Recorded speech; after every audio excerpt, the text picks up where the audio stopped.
Alright guys, it's fork service day today, so just want to kind of detail the tools that I've had to make to do this job, and then all this information I got off of the FZ1 Owners Association website. I'll include some links in the description to the various threads where I got the info from, but hey, you can see here I've made 3 different tools. First one here is the cartridge holder. This is going to be a basically it's just a pipe, 3/4 inch pipe, and a this is a 27mm socket. I believe that they call out for a 26, but they didn't have any. I couldn't find a single one where I could buy an individual 26. And I didn't really want to spring for an entire set, so hopefully this 27 will work. All it's really supposed to do is keep the internal cartridge from rotating while you take out the bottom Allen head bolt that's at the bottom of the fork. So hopefully that'll do. This here is some discussion as to whether or not it's really necessary. This is a damper rod holder.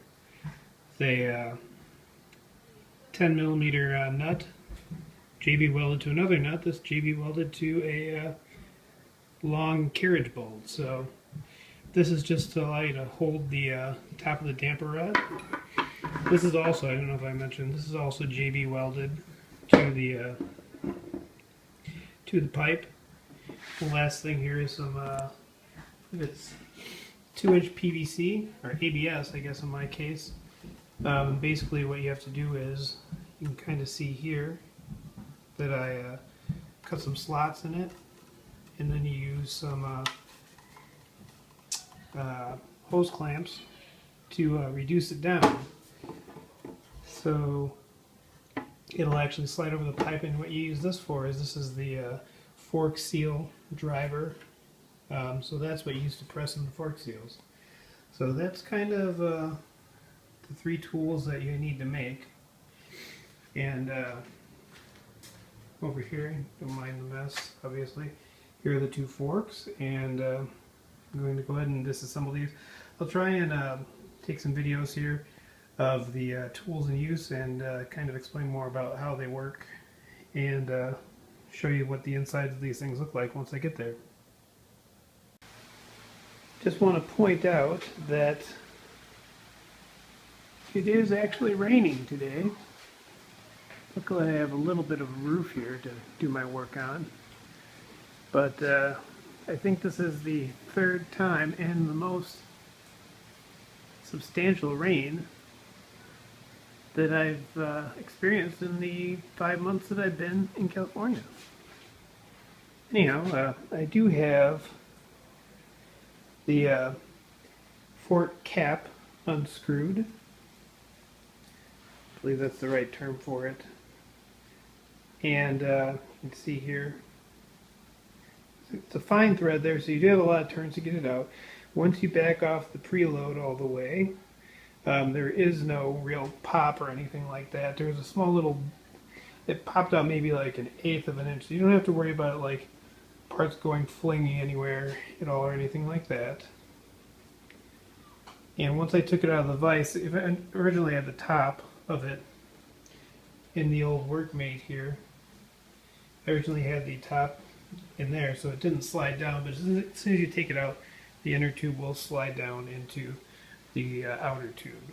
So there you go. Eventually here I'll get some special tools going here. Next step here for me is I'm going to take off this part here by holding this nut, keeping that from the damper rod from spinning. That's the damper rod. While I unscrew the rest of this cap and remove that part. Okay guys, I do have the cap off here. I should specify that when you're loosening this, you're going to use a, excuse me, adjust the lighting here maybe. This is going to be a 14 millimeter wrench for there. And then you need, it's not this one here, this is 26 millimeters, the big one. If you have once you have this loose off the cap, all that does is slide that up and down on the blue damper or compression adjustment. So you put the 14 millimeter wrench on the damper rod nut, and then this guy here is the one that you want to turn. And so you hold that damper rod from turning with this, and this guy here is the one that you use to unscrew from the top of the damper rod. And while you've got this out, you might as well take the chance, make sure you just run all the threads down, clean them out, use a brush. I pulled the seal that goes right here, I took off, cleaned out the shit in there. I mean, obviously you're never going to crank the preload all the way, you couldn't crank the preload all the way down that far here, but you know, get in there and clean out all the threading. Inspect your O-ring here for any sort of wear or chunks taken out of it or whatever. So yeah, might as well be thorough. It's not like I'm going to be getting into this thing every day. Alright, I have the damper rod nut, which is what we were holding the which we held to take off the damper rod cap or the fork cap. Once you take that out, the damper rod kind of slides down within the spring, and you're left with your washer and your spacer sitting on top of the spring, which is sitting in the fork tube like thus, with the thicker end at the bottom, or with the part with more coils towards the bottom. So note, if you ever want to add more preload, most fork rebuild kits or revalve kits come with different spacers, and you just make a longer spacer, and that gives you more preload and allows you still to have a large range of adjustment instead of cranking your preload all the way tight all the time. So it gives you a little bit more range. And then here I have my damper rod puller tool. You can see this carriage bolt here, and the thing is, like, that just drops down into the fork. Once you loosen that nut, it just slides down in. So this will allow you to just sneak it down in there and slide it, put it on the top and thread it on. So yeah, you can use needle nose pliers or something to grab it too, but it took, what, I think a couple bucks for that carriage bolt and the JB weld and 2 nuts, so it's no big deal. Yeah, so and then also you can use this to pump the rod and get some more oil out of it if you want, which is probably a good idea. Okay, so I have the cartridge pulled from the fork. This is the cartridge right here. Of course, this is the time for a little bit of a learn from me. You know, just because you're on your motorcycle and you're going from place to place and it's hot as shit and you can't for the life of you find the right 26 millimeter socket, and you know, even though you may think that the 27 will do just fine, you're just pissed off because nowhere around town has individual sockets for sale because everybody here must just not be mechanically inclined, or people aren't encouraged to work on stuff on their own anymore. You just have to make sure you have the right stuff. So my damper rod puller or cartridge holding tool is pretty much useless. Not because this end doesn't fit on the 26 millimeter snug enough to hold it still, but because the only one I could find was an impact socket, which has, I don't know if you can see there, super thick walls because it's an impact driver. It goes just about that far into the fork tube. And that's not even counting this part here with the JB weld that overflowed. It wouldn't fit in there if you wanted it. I would go ahead and say that that was pretty much useless. Waste of time. Let me just set that down. So luckily enough, you use your, this is not the right one, it's a H8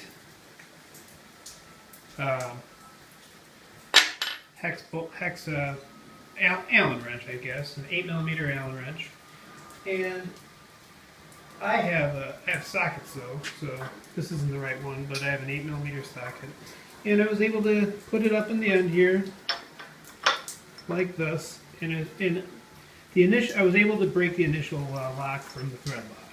So what happens then is this whole tube just spins inside the fork tube, which is why you need a tool to hold the. That's why you need the tool to keep that from spinning, so you can continue to take out the Allen wrench at the bottom here. So that's the whole premise behind the special tool. So luckily enough, it doesn't take a whole lot of force to hold it, and I was able to just get my my Craftsman magnet ended thing for getting parts that you drop down, and I just slid it down in the tube and got it down by the top here, and that was able to hold it just enough to loosen the bolt, or the hex bolt. So it came out, not a big deal, but it is good to have proper tools, and also to make the proper tools. So a little cautionary tale there. I'm still going to go through with the other fork as well, and hopefully I'll have the same luck. Then one other note while I'm thinking about it here, and this is something that was mentioned on the FZ1 Owners board too, is you can see here on the face of this cartridge, there's two flat spots there, right? You can see that. And inside, you just put this over there. Inside the fork leg, the lower fork leg, there is actually a slot for that. So when you put it in, you actually have to make sure that you have it where it needs to go, so that it's seated in there and it's actually in the right place. Otherwise, your forks just aren't going to work right. So another little extra note there. I'll probably mention that again when I go back to assembly too. Okay, so I've got the dust seal, this guy right here, removed. Once you take that out, you can get your fork protector off. I actually flipped the fork over in the workmate here, and then just used the flathead screwdriver and tapped on it until it popped down. After that, I put this back right side up, and this guy, which is the retaining ring, I just used this little guy here to reach in here, hook it out, and pull it out. It pops out pretty easy. It's not like some of the snap ring deals that you have. So the next step is to get the top of the fork tube out. And let me just go over to the manual, or the climber here. And you want to remove, what does it say here? And you pull out, and it's the bushings. You have to pull the guide bushings out. So those are just basically slip fit in there, or press fit in there, I should say. And so you kind of just end up sliding your tube in and out really quickly, and almost like a impact hammer, where you each time you pull it real hard, it's going to inch that guide out a little bit further, and then eventually you get them out. So I'm just going to do that, and then I'll show you what it looks like. Okay, so I've got the inner fork tube out of the bottom fork leg. You can see here, I'll show you when I get the new ones out, but you can see here that there is some wear on these. These have got a good amount of wear. And then, I don't know, I'll have to look at this a little bit closer, clean that up. But these are the two, I keep blanking on the name of them. Bushings, we'll say for now. This was in the fork, and it came out when the fork leg came out. I'm not entirely sure what it is. I'll have to look at the manual to make sure I put it in there correctly. So that's that part. Fork leg has lower fork leg is out. Probably is a good idea to give this a cursory clean inside because there's just a lot of old contaminated fork oil in there. So I'll go ahead and do that, figure out what that is, and I'll report back as to what that little guy there ends up being. Alright, still raining, still working on the first fork. As I mentioned in my previous video, or well, this is all going into one video, but this is the end of the cartridge assembly. And what confused me about this little guy was, well, where the hell does it go? Because if you look inside here, as I mentioned earlier, I was assuming that these flats here should have something to go and nest into. Well, according to some other posts on, once again, FZ1 Owners Association's website, forum, I found that some of the guys, this is called an oil stopper, actually. It goes on like this. Theirs didn't have the little notches either, so that's the way that goes, and it goes in, and I'll cover that in the assembly process. So I cleaned out the inside of the forks. Maybe I can show you, oops, that's not good for them. Maybe I can show you the inside here. Maybe you can see a little bit. You can see a lot of vertical lines where you can tell that the forks have been moving up and down, but it doesn't seem like there's any deep scores or anything like that. I can see a few little bits in there. To run a rag through there real quick and get those. I was using paper towel to soak up the oil on the for the cleanup process. And here's the lower leg. So you can do a shot inside there. You can't tell from looking down the fork, but it's conical down at the bottom there. Actually, no, it's not. It's flat. But you just want to make sure that your oil stopper nests itself properly in that little notch down there. So, and I believe that this valve here, you can kind of see that little rise there where that adjustment comes into play. So, I may entirely be full of crap with that. I'm not the most studied on fork workings, but there are some good articles on there on the FZ1 Owners site, so definitely worth taking a look at, and I will post some links. So I'm going to go ahead and get the other parts out. I'll compare them to the old parts, and I'll do some reassembly. Alright guys, I just popped inside for a little bit here to maybe get a little bit better lighting, and the rain's kind of loud out there, so I wanted to just go over a few of the internal components of the FZ1, 2001 FZ1 forks here, and compare the old ones to the new ones. So the first thing that I've got here is and I'll show it here in the diagram, and I have this here because I'm probably going to forget the names, but if you see earlier in my picture or my video outside, that's the inner fork tube, and this first part here is going to be the inner fork tube bushing, part A in that picture. So this is the one that was in the fork. This is the old one. And really I've been told what you want to look for and when you want to replace these, or my understanding is that you can see here, you can see copper coming through along the black is a Teflon sliding, lubricant, not lubricant, but a slippery Teflon coating. So that is the old ones, and it's more on one side than the other one. Probably the side that, let me think about how the forks go. This is probably the bottom side, more towards the bike, where because of the way the angle on the fork legs go, that's probably the one that has the most force put on is one side. The other side doesn't have as much. But you can see here on the bottom there's a good amount too. So this is the new one. Much more uniform coating.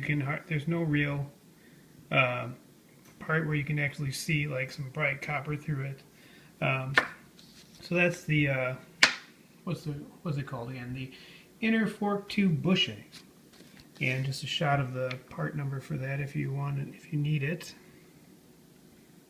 That's the part number. And these I was having trouble finding these. I actually ended up getting these from Power Sports online. That actually ended up it actually sold boat parts. So you know I was lucky enough to get a set.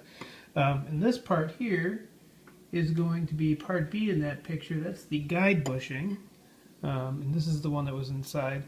There's a lot of wear on this, you can see. That should be that copper color all along, but if you look at the tops and the edges there, it's been worn out. So it's a good thing I ordered all these things here. And inside, well, I don't really see much on there. That part is static. These are the parts that move. Is the outside parts are the parts that rub. And then here's the inside, or the new one I should say.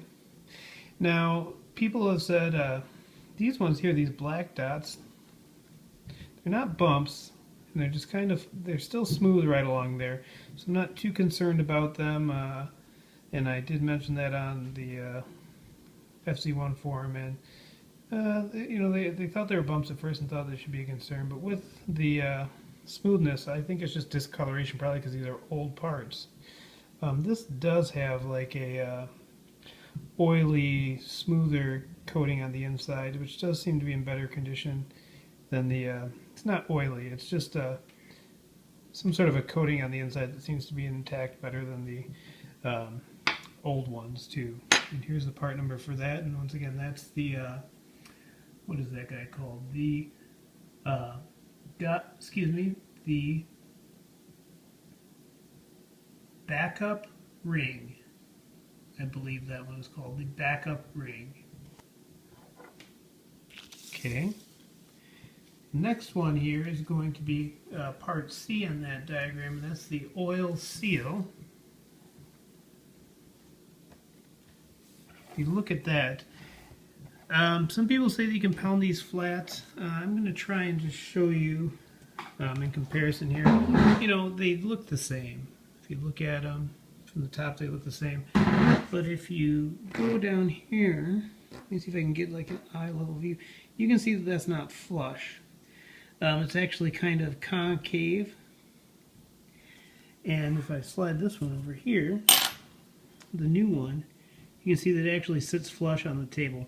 And that's just from, that's kind of from the moving of the fork and then hitting it and stopping. So that's these things here, you can, apparently you're supposed to be able to pound it flat, but you know, these weren't that expensive, and you might as well just go ahead and get a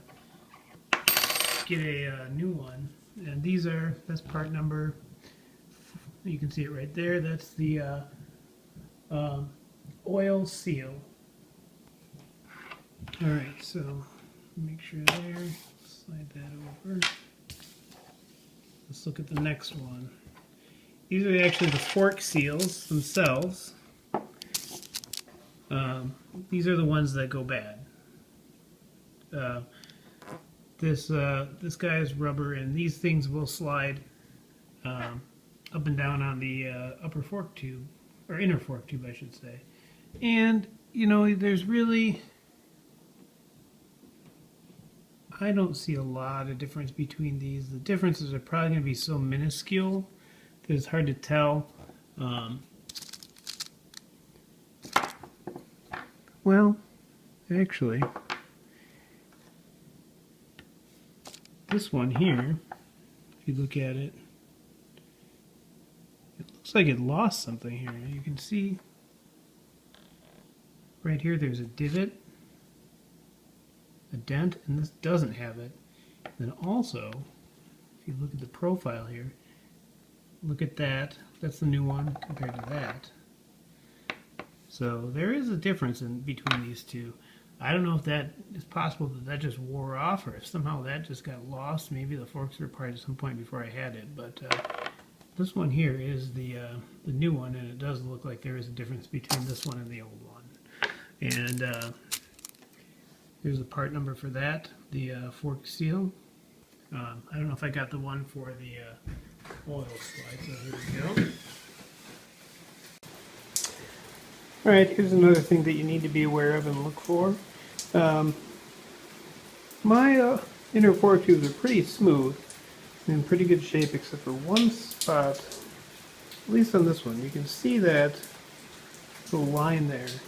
It kind of goes around the whole tube. And it's just enough of a imperfection in the surface, and it's right where the, and because it's going the counter direction of the fork seal, the way it's going to be moving, that could cause early wear on my new fork seal. So what you've got to do is you've got to get some sandpaper like that. It's not that deep, so I'm going to start off with 1,000 grit, which is relatively light duty, and I'm going to try and get that to go away. I also have some 1200, and I've got all the way down to 220, but we'll see if I can get that out of there before I go ahead and reassemble things. Alright, I realize I should have done this sooner, but basically you've got your two seals. I can show you on here actually. This is the way that you want to have things installed. I would ignore this. Don't put this on yet, because you have to use the driver to push this and this, press fit those down in first.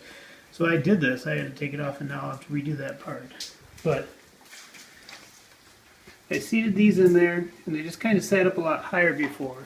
And you take your driver tool, and you can see slides right over there like that. And then you can use this end here to use your BFH and pound it down till it seats. And once you have that done, then you can install your fork seal, and this will also then, you can use that to press in the fork seal as well. Alright, then the fork seal is now seated down on the bottom there. I don't know if you can see that or not, but there's a little lip right in that general vicinity there. That's where the stop ring goes, where this guy goes. So you need to make sure that you drove that in far enough so that that's available, and then you can push that down in there. That'll get into the little groove, and it'll stop that from sliding out. This is just a quick shot of the fork protector. You can see that little notch there. Make sure that when you push that down, this will recess into there, and then that'll make sure that you're flush with everything. There you go. Alright, and there's the fork seal, or the dust seal reinstalled, seated properly. Well, the weather just keeps getting better.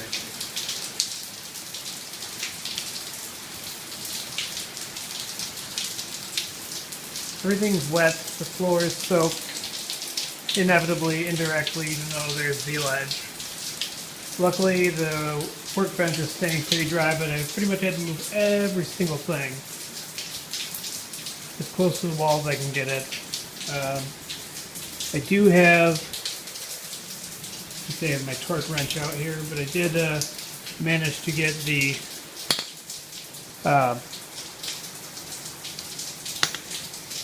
fork, the cartridge reattached, and I used some blue Loctite on there to on the base, and that is all done to spec. A lovely little thing that the climber manual doesn't tell you, and now that I'm thinking about it, I'm pretty sure that somebody on one of the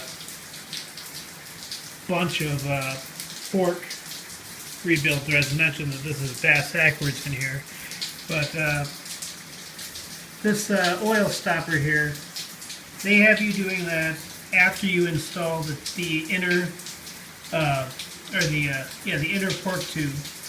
You can't do it that way because there's a lip on the edge of the upper fork tube on the inside that doesn't let that get all the way to the bottom. So if you press everything in and get everything assembled, once you put that in there, it will never actually get close enough.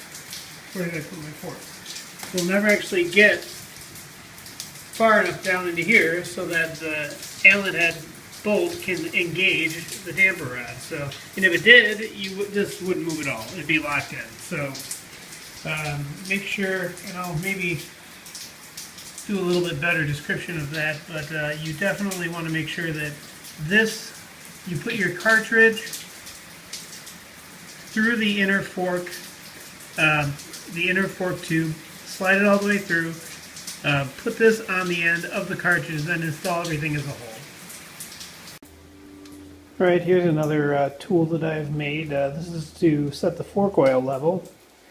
$1.99 measuring pocket measurer from Harbor Freight. But basically all you have to do is you set the height, so that the flat there is where you want it to be, and then you can, all it does is it sucks it out to the proper height. So I believe that 5.51 inches is what the table in the climber says. So all you have to do is you set it on there, and you have this part sitting on the top of the forks, and you draw out until it stops sucking out oil. So that's your fork level adjuster.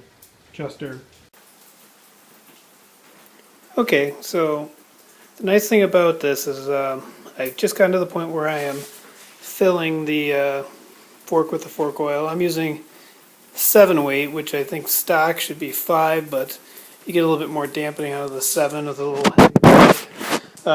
Basically what you do is you fill this guy up to the very top, and then I've already done it, but you take the plunger, damper rod I should say, and you exercise it up and down. The nice thing about this damper rod holder or puller tool is that this will submerge down into the fluid, but the nice thing is that you can actually, you don't have to fish around in there to grab it with a plier. So I'm happy that I made that tool.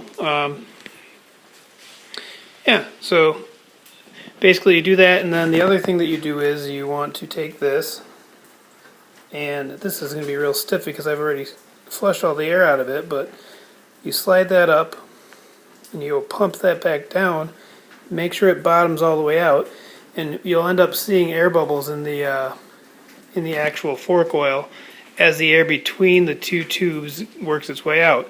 And once that's done, you should have some nice smooth motion in and out.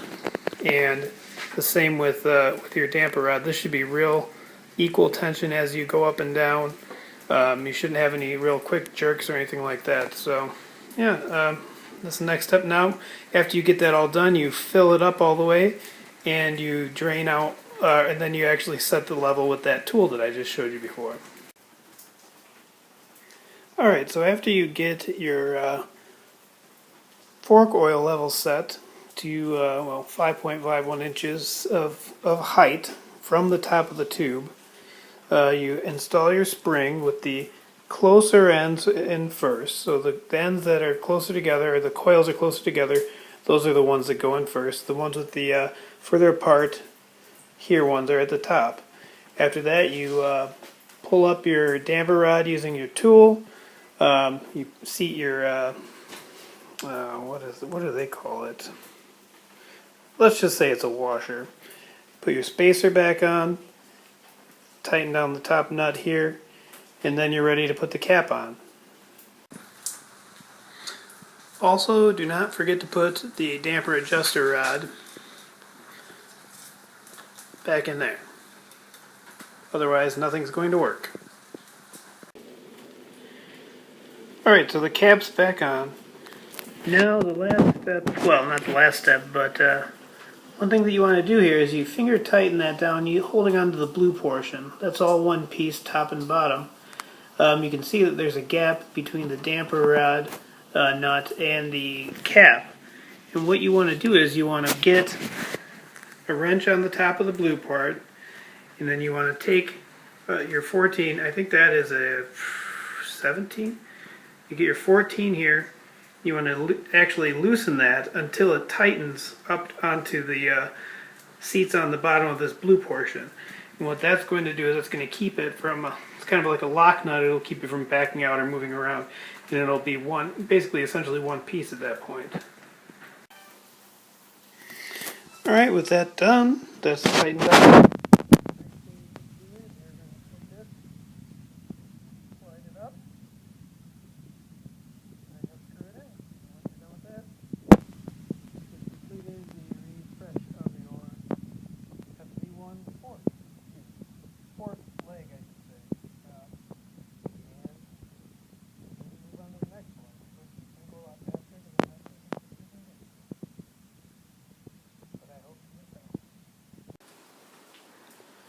Okay guys, here's what I was getting at before.